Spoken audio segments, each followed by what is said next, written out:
एक बार समुद्र के किनारे एक नाविक रहता था। उसकी एक पत्नी थी और एक बच्चा था। एक बार वह नाविक एक जहाज लेकर के दूर सुदूर देश में समुद्री मार्ग से जाता है। बहुत समय व्यतीत हो जाता है, उसकी कोई खोज खबर नहीं आती है, नहीं वो वापस लौट के आता है। उसकी पत्नी और उसके बच्चा वो हमेशा चिंतित रहते, समुद्र के किनारे जाते, अपने पति और पिता की राह वो देखते।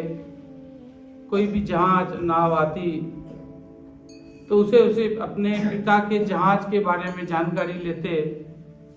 काफी समय व्यतीत हो गया, वो वापस नाविक लौट के नहीं आता है। ऐसे में गांव के लोग और सभी कहते हैं कि समुद्री तूफान में कहीं जहाज डूब गया होगा, मर गया होगा, अब तो क्या आएगा। जब माँ बेटा रोज समुद्र के किनारे जाते तो वहाँ के लोग उन्हें सांत्वना देते कि भाई अब तुम कितने दिन इंतजार करोगे, अब तो नहीं लगता कि वो वापस आएगा। ऐसा करते करते कई महीने व्यतीत हो जाते हैं, नाविक वापस नहीं आता है। परंतु माँ और बेटा समुद्र के किनारे जाना नहीं छोड़ते हैं। एक बार माँ और बेटा समुद्र के किनारे गए हुए थे। उन्हें दूर से दिखता है कि समुद्री तूफान में फंसा हुआ एक जहाज जो टूट फूट गया है और वो किनारे से काफी दूर है और डूबने की स्थिति में है। उस पे कुछ लोग भी दिख रहे हैं, उन्हें बचाना चाहिए। वो सभी लोगों को कहते हैं कि यहाँ नाव लेकर के जाएं, उनको बचा के लाएं।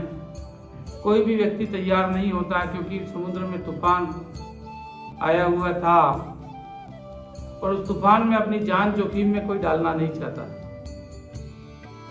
ऐसे में वो बेटा खुद ही तैयार होता कहता है कि माँ मैं नाव लेकर के जाता हूँ और उन लोगों को बचाने का प्रयास करता हूँ। माँ भी थोड़ा डरती है तूफान से, लेकिन फिर माँ बेटे को आज्ञा दे देती है कि तू नाव लेकर के जा। उसके साथ में जाने को भी कोई तैयार नहीं होता है। बेटा वो नाव लेकर के समुद्र में जहाज तक पहुंचता है। समुद्र के में जो जहाज डूब रहा था उसके लोग नाव देख करके उनकी जान में जान आती है और वो प्रयास करके सभी नाव में चढ़ जाते हैं। वो नाव उन लोगों को लेकर के वापस किनारे पे आती है। उस नाव में जो लोग बच करके आए उसमें उस बच्चे का पिता भी था। समुद्र किनारे आने पर पता चलता है कि उसका पिता भी उसमें है। पूरा परिवार बहुत खुश होता है, बाप भी खुश होता है कि मेरा बेटा हिम्मत करके हमें बचाने आया। तो उस बेटे का ये परोपकारी था। उसे नहीं पता था कि उस जहाज में उसका पिता भी है।